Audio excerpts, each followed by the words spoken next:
නීතිය දැනගෙන වැඩ කරන්න නම් දැනගන්න ඕන තවත් නීති පැත්තක් තමයි නඩත්තු නීතිය කියන්නේ. අපි දන්නවා අපේ සමාජයේ කොයිතරම්නම් පිරිසක් අසරණ වෙලා ඉන්නවද තමන්ට තමන්ව නඩත්තු කරගන්න බැරුව. ඇත්තටම මේ අය මේ විදිහට අසරණ වෙලා ඉන්නේ සමහර වෙලාවට තවත් කෙනෙක්ට පුළුවන්කම තියෙද්දි ඒ අයව නඩත්තු කරන්න ඒත් ඒ වගකීම පැහැර හැරලා. උදාහරණයක් විදිහට සමාජයේ බැඳීම් ඇති වුණාට ඒ කියන්නේ දැන් බිරිඳ සැමියා මව්පියන් දූදරුවන් අතර බැඳීම් ඇති වුණාට සමහරු ඒ බැඳීමට එහායින් ගිහිල්ලා Tamanගේ යුතුයකම් ඉෂ්ට කරන්න සූදානම් වෙන්නේ නැහැ. එහෙම නැත්නම් වගකීම් පැහැර හරිනවා. Tamanට පුළුවන්කම තියෙද්දිත් Taman නඩත්තු කළ යුතු කෙනෙක් නඩත්තු කිරීමෙන් මග හැරලා ඒ වගකීම පැහැර හැරලා ඉන්නවා. අන්න ඒ වගේ අවස්ථාවල් වලදී අහිංසක පාර්ශවයට සාධාරණයක් කරන්න ඊට පස්සේ මේ වගකීම පැහැර හරින කෙනාව බැඳීමකට ලක් කරන්න නඩත්තු නීතිය ක්‍රියාත්මක වෙනවා. ඒ කියන්නේ බිරිඳ සැමියා වෙන්න පුළුවන්, මව්පියන් දූදරුවන් වෙන්න පුළුවන් කෙනෙක්ව නඩත්තු කරන්නේ නැත්නම් පුළුවන්කම තියෙද්දි ඒ කෙනාව වගකීමකට ලක් කරන දේ තමයි නඩත්තු නීතියෙන් සිද්ධ වෙන්නේ. මෙතනදී මේ විදිහට සම්බන්ධතා හැදුණු දෙදෙනෙක් Tamanට තමන්ව නඩත්තු කරගන්න බැරුව අනිත් කෙනා ඒ වගකීම පැහැර හරිනවා නම් අධිකරණයට පුළුවන් නඩත්තු නියෝගයක් නිකුත් කරන්න. ඒ කියන්නේ Taman වගකීම පැහැර හරින කෙනාට නඩත්තු ගෙවන්න කියලා අධිකරණයෙන් නියම කරනවා. උදාහරණයක් විදිහට බිරිඳක් ඉන්නවා නම් Tamanගේ සැමියා තමන්ව නඩත්තු කරන්නේ නැහැ. එහෙම හිතනවා නම් සහ ඇත්තටම මේ දේ වෙනවා නම් ඒ කෙනාට පුළුවන් අධිකරණයේ ඉදිරියට යන්න තමන්ගේ සැමියාට විරුද්ධව. එහෙම නැත්නම් දරුවන්ට පුළුවන් මව්පියන්ට විරුද්ධව අධිකරණයට යන්නත් තමන්ව නඩත්තු කරන්නේ නැහැ කියලා. අනිත් කාරණේ තමයි වයස්ගත වැඩිහිටියන්ට පවා පුළුවන් තමන්ගේ දරුවෝ තමන්ව පුළුවන්කම තියෙද්දි නඩත්තු කරන්නේ නැත්නම් නීතියේ පිහිට පතන්න. ඔන්න ඔය දේ තමයි සරලව ගත්තොත් නඩත්තු නීතියේදී සිද්ධ වෙන්නේ. මෙතනදී වැදගත් වෙන දේ තමයි කාටද මේ විදිහට නඩත්තු ඉල්ලන්න පුළුවන් වෙන්නේ. ඒ කියන්නේ Tamanට තමන්ව නඩත්තු කරගන්න බෑ. මාව නඩත්තු කරන්න කියලා ඉල්ලා සිටිමින් අධිකරණයේ ඉස්සරහට යන්න පුළුවන් වෙන්නේ කාටද? ගොඩක් අය හිතන්නේ මේ දේ කරන්න පුළුවන් වෙන්නේ විවාහක බිරිඳකට සැමියෙකුට එරෙහිව නඩත්තු ඉල්ලලා අධිකරණයට යන්න පුළුවන් වෙන්නේ කියලා. එහෙමත් නැත්නම් බිරිඳට තමන්ගේ දරුවන්ට නඩත්තු ගෙවන්න කියලා සැමියගෙන් ඉල්ලන්න පුළුවන් කියලා තමයි සමහරව හිතන්නේ ඒක විතරයි අපිට කරන්න පුළුවන් කියලා. නැහැ. නඩත්තු නීතිය එතනින් එහාට ගිය එකක්. පළවෙනි දේ බිරිඳකට පුළුවන් තමන්ගේ සැමියාට විරුද්ධව අධිකරණ ඉදිරියට යන්න නඩත්තු කරන්නේ නැත්නම් නඩත්තු ඉල්ලා සිටිමින්. ඒ විතරක් නෙවෙයි.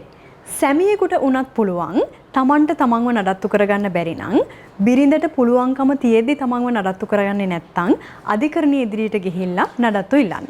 ඒක එකක්. අනෙත් කාරණේ තමයි අවුරුදු 25ට අඩු කෙනෙක්ට පුළුවන් තමන්ගේ මව්පියන්ට කියලා තමන්ව නඩත්තු කරගන්න නියෝගයක් අරගන්න. එහෙම නැත්නම් තමන්ගේ මව්පියන් තමන්ව නඩත්තු කරගන්නේ නැත්නම් තමන්ව නඩත්තු කරන්නේ නැත්නම් නීතිය ඉදිරියට යන්න පුළුවන්. මෙතනදී තියෙන විශේෂ දෙයක් තියෙනවා. ඒ තමයි අවුරුදු 18ට අඩු දරුවෙක් නම් පුළුවන්කම තියෙනවා තමන්ගේ අම්මා තාත්තගෙන් නඩත්තු ඉල්ල ගන්න. අම්මා තාත්තා අවුරුදු 18ට අඩු ළමයෙක්ව නඩත්තු කරන්නේ නැත්නම් ඒ දරුවට පුළුවන් අධිකරණයේ ඉදිරියට ගිහිල්ලා නඩත්තු ඉල්ලන්න. ඒ වෙනුවෙන් අපි හිතමු පියා නඩත්තු කරන්නේ නැත්නම් මව දරුවා වෙනුවෙන් ඉදිරිපත් වෙලා නඩත්තු ඉල්ලන්න පුළුවන්. මව නඩත්තු කරන්නේ නැත්නම් පියාට දරුවා වෙනුවෙන් ඉදිරිපත් වෙලා නඩත්තු ඉල්ලන්න පුළුවන්. මවයි පියයි දෙන්නම දරුවව නඩත්තු කරන්නේ නැත්නම් දරුවට බාරකාරයෙක් මාර්ගයෙන් අධිකරණයට ඉදිරිපත් වෙලා මවගෙන් සහ පියාගෙන් නඩත්තු ඉල්ලා සිටින්න පුළුවන්කම තියෙනවා. මෙතනදී තියෙන අනිත් විශේෂ දේ තමයි අවුරුදු 18ත් 25ත් අතර අයටත් පුළුවන්. අපි එයාට දරුවෝ කියන්න බෑ. හැබැයි 18ත් 25ත් අතර අයටත් පුළුවන් තමන්ගේ මව්පියන් තමන්ව නඩත්තු කරන්නේ නැත්නම් අධිකරණයකින් ගිහිල්ලා නඩත්තු ඉල්ලන්න. හැබැයි එතන විශේෂත්වයක් තියෙනවා. ඒ තමයි ඒ අය ආබාධිත නම් රැකියාවක් නැතුව තමන්ට තමන්ව නඩත්තු කරගන්න බැරි නම් මෙතනදී අපි සාධාරණව පෙන්වන්න ඕනේ මෙතනදී අධිකරණයේ සෑහීමකට පත් කරවන්න ඕනේ තමන්ට තමන්ව නඩත්තු කරගන්න බෑ කියලා. අන්න ඒ වෙලාවට අවුරුදු 18ත් 25ත් අතර කෙනෙක්ට උනත් පුළුවන් තමන් විසින්ම ඉදිරිපත් වෙලා අධිකරණයට කියන්න මගේ මව්පියන් මාව නඩත්තු කරන්නේ නැහැ.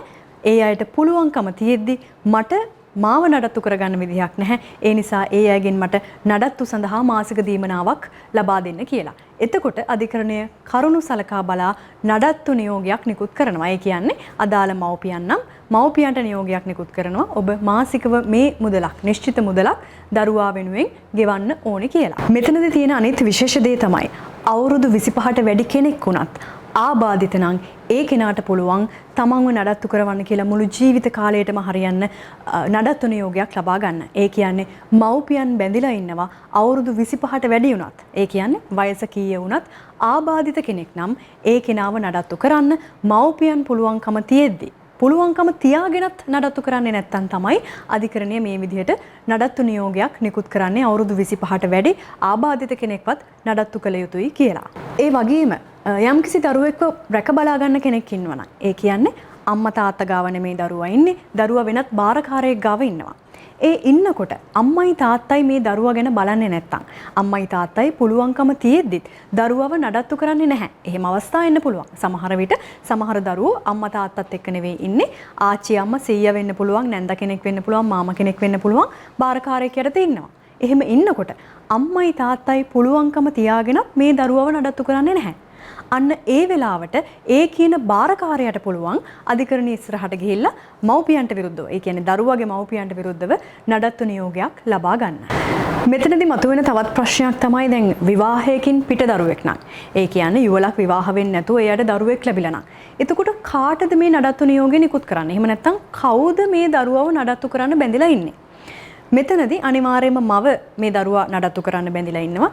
ඊට අමතරව පියාව හඳුනා ගන්න පුළුවන් නම් මේ දරුවගේ පියා මේ අහවල් කෙනාමයි කියලා නිශ්චිතව සාක්ෂි ඇතුව ඔප්පු කරන්න පුළුවන් නම් අනිවාර්යයෙන්ම පියාට එරෙහිවත් නඩත්තු නියෝගයක් නිකුත් කරන්න පුළුවන්. පියාටත් අධිකරණයේ නියෝගයක් නිකුත් කරනවා මේ දරුවා නඩත්තු කරන්න මේ තරම් මුදලක්, නිශ්චිත මුදලක්, අධිකරණයේ නියම කරන මුදලක් ගෙවිය යුතුයි කියලා. ඒ නිසා විවාහයෙන් පිට දරුවෙක් වුණත් මව සහ පියා වගකීමෙන් බැඳෙනවා ඒ දරුවාව නඩත්තු කරන්න. මේ නඩත්තු නඩුව පවරන්නේ සිවිල් අධිකරණයක. ඒ කියන්නේ දිසා අධිකරණයක නෙවෙයි. මේ නඩුව පවරන්නේ මහේස්ත්‍රාත් අධිකරණයක. ඒ කියන්නේ අධිකරණයේ නියම කරන නඩත්තු මුදල ගෙවන්න අපොහසත් වුණොත්, ගෙවන්න නැතුව හිටියොත් එහෙම සිරගත වීමේ දඬුවමකට උනත් ලක් වෙන්න පුළුවන්. අනිවාර්යයෙන්ම සිරගත වීමේ දඬුවමකට ලක් වෙන්න පුළුවන්. මහේස්ත්‍රාත් අධිකරණයක නඩු පවරන්නේ. ඒ නිසා මේක සිවිල් නඩුවක් නෙවෙයි. අපරාධ අධිකරණයක එහෙම නැත්නම් මහේස්ත්‍රාත් අධිකරණයක පවරන නඩුවක් නිසා ලේසියෙන් බේරිලා යන්න ඉඩකඩ හම්බ වෙන්නේ නැහැ.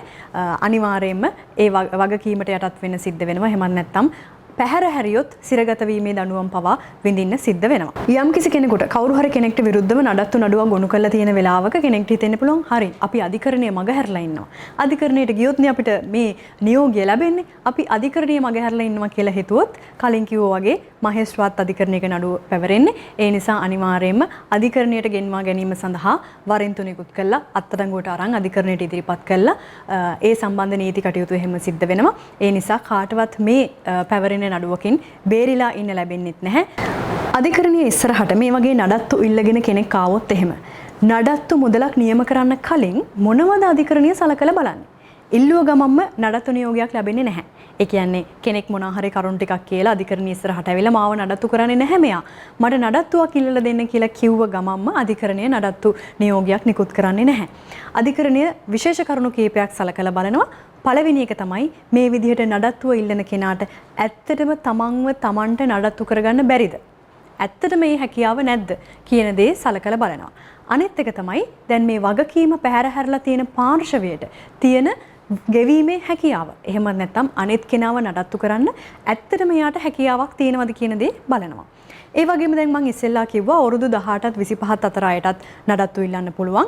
හැබැයි එතනදී අනිවාර්යයෙන්ම බලනවා ඒ අයට ප්‍රමාණවත් ආදායමක් තමන්ව නඩත්තු කරගන්න තියෙනවද කියලා. ඒ කියන්නේ අවුරුදු 18ට වැඩි නම් රැකියාවක් කරන්න පුළුවන්. රැකියාවක් කරලා සල්ලි හම්බ කරලා තමන්ව නඩත්තු කරගන්න පුළුවන් නම් ඒ කෙනාට අධිකරණයට ඇවිල්ලා තමන්ගේ මවගෙන් හරි පියාගෙන් හරි නඩත්තු ඉල්ලන්න පුළුවන් කමක් නැහැ. ඒ වගේම නඩත්තු ගෙවන්න සිද්ධ වෙන කෙනාගේ රැකියාව ආදායම හැමදේම සලකලා බලලා තමයි මාසිකව ගෙවන්න ඕන මුදල කීයක්ද කියලා තීරණය කරන්නේ. අනිත් දේ තමයි අපි හිතමු විවාහක දෙන්නෙක් විවාහ වෙලා ඊට පස්සේ තමන්ගේ කැමැත්තෙන් වෙන් වෙලා ඉන්නවා. එහෙම නැත්නම් තමන්ගේ කැමැත්තෙන් දික්කසාදේ ලබා ගන්න හරි එහෙම නැත්නම් දෙන්නාම කැමැත්තෙන් වෙන් වෙලා ඉන්නවා. ඒ වගේ වෙලාවටත් ආයෙත් ගිහිල්ලා නඩත්තු ගෙවන්න කියලා ඉල්ලන්න බෑ. ඇත්තටම අනිත් කෙනා නඩත්තු කරන්නේ නැත්තම් තමයි මේ ඉල්ලීම අධිකරණයට ඇවිල්ලා කරන්න පුළුවන්කම තියෙන්නේ. ඒ වගේම මම කිව්වා ආබාධිත කෙනෙක්ට ජීවිත කාලය පුරාවටම හරි නඩත්තු ඉල්ලන්න පුළුවන්. හැබැයි ඒක නා වෛද්‍ය වාර්තා මගින් ඔප්පු කරන්න ඕනේ අනිවාර්යයෙන්ම තමන්ගේ ආබාධිත භවයේ ස්වභාවය.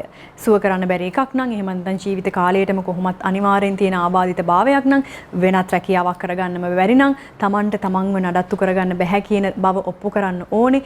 ආබාධිත බව ඔප්පු කරන්න ඕනේ වෛද්‍ය වාර්තා මාර්ගයෙන්. ඊළඟට අපි හිතමු දරුවෙක්ට අම්මා හරි තාත්තා හරි නඩත්තු ගෙවමින් ඉන්නවා. කොයි කාලෙද මේ නඩත්තු ගෙවීම අවසන් වෙන්නේ? එක්කෝ මේ දරුවා අවුරුදු 25ට වැඩි වෙන්න ඕනේ. අවුරුදු 25ට වැඩි වුණාට පස්සේ නඩත්තුව අතහරින්න පුළුවන්. එහෙම නැත්නම් අවුරුදු 18න් පස්සේ ප්‍රමාණවත් ආදායමක් ලැබුණාට පස්සේ ප්‍රමාණවත් ආදායමක් ලැබෙන බව සනාථ කරන්න පුළුවන් නම් ඒ දරුවාට තමන්ව නඩත්තු කරගන්න පුළුවන් කියලා අධිකරණයට සාධාරණ කරුණු ඉදිරිපත් කරන්න පුළුවන් නම් නඩත්තු ගෙවීම නතර කරන්න පුළුවන්.